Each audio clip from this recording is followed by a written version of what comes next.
I am Carmen and this channel is Mano. This channel is dedicated to all cancer survivors around the world. Today we are going to talk with Renee. She is a cancer survivor from the US that is going to tell us more about her. So the first question is, who is Renee? Who is Renee? Oh, there are so many things that make me who I am. I try and think of my existence as like a pizza pie where I have 8 different slices, right? And in those slices, so many different things comprise my identity. I'm a mom. I'm a wife. I'm a dog mommy. I'm a psychologist. I'm a personal trainer. I'm a writer. I'm a teacher. I'm a public speaker. I'm a media contributor. I do a lot of different things. I'm just like everyone else who wants to be on this earth and be loved and healthy and happy and contribute in some way to society. How was to have cancer in the US? Some of these questions are so interesting because I think that the one thing that I will say is I don't want to generalize because I think that the experience of cancer is so unique. When I was first diagnosed with cancer, I was 37 years old.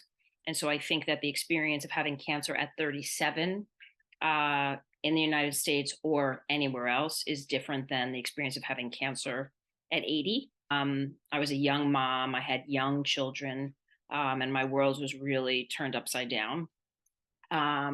So I think that age certainly has something to do with it.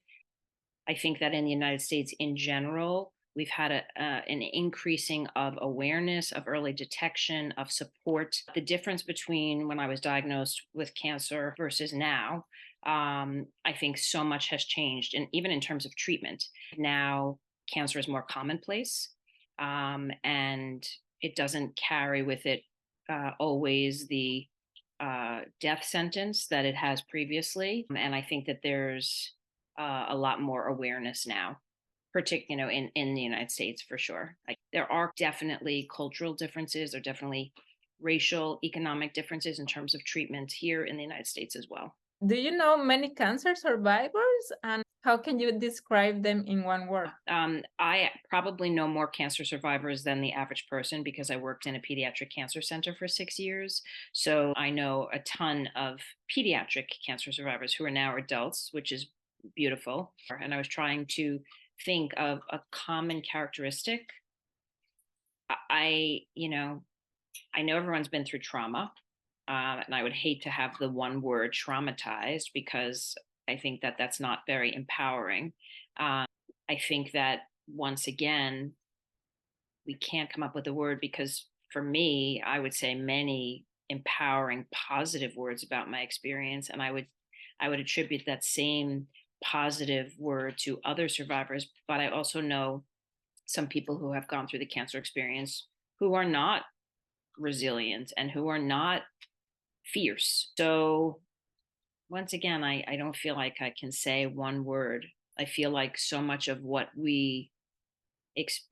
how we experience things is based on our mindset and how we want to be. I think it takes a lot of work to be optimistic, to be resilient, to be all those things. And I think that, as we know, resiliency is, you're not born with it. It's a muscle that you work. And so I think that for me personally, I've worked really hard to be those positive things. In this culture, there's when somebody goes through loss or adversity, many times people will try to make it better and say things like, God only gives you what you could handle, or you know, this only made you stronger. What doesn't kill you makes you stronger, right? And although those are very well intentioned statements, you know, not everybody, like, there wasn't a reason why people got cancer. It wasn't because they needed to prove themselves to God or the universe, or that they needed to learn a lesson, or like, that's, so those euphemisms and those sayings aren't typically helpful. Surviving has made me a person that. I think that I have common characteristics that I've had since childhood. I'm very determined, I'm very tenacious, I'm very resilient. I've had those characteristics since childhood, and I think that cancer exacerbated those, emphasized those. I do feel a need to get stuff done. And that's not because I don't think I won't be here, but it is because I think that life is tenuous and I want to accomplish. and I want to contribute. And we don't know how much time we have, whether we're cancer survivors or not. And so I just want to get it all done. Side effects from the treatment that you like? I did not like anything about cancer treatment. I did not like chemo. I did not like radiation. I did not like surgery. I thought that they were all horrible. Once again, it's the personality attributes or the life experience that you develop through going through adversity that I think is a positive side effect of having had cancer. The physical symptoms, nothing, but the emotional, many things. Cancer changed my life in many ways. For one, I became a personal trainer. For two, I became a competitor with bodybuilding. I wrote a book. None of those things probably would have happened had I not had cancer. What is the goofiest thing that somebody have told you about having cancer or about cancer in general? I don't know if I'd say goofy, but I've heard people say really things that were not at all helpful. I've had people say, once you have cancer, it always lives in your body. I've heard people say things like, oh, you have cancer? My grandmother died of cancer. I've had people who, the moment I was diagnosed with cancer, I had breast cancer, the moment I was diagnosed, they said, are you going to lose your breasts?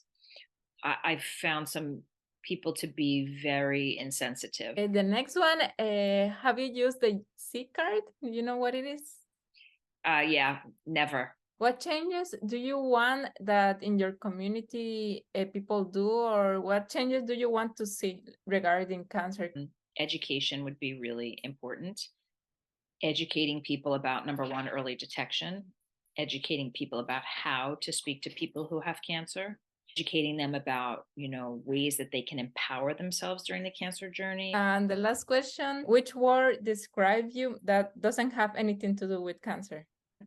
I will say for sure that I was much more of a perfectionist before I had cancer.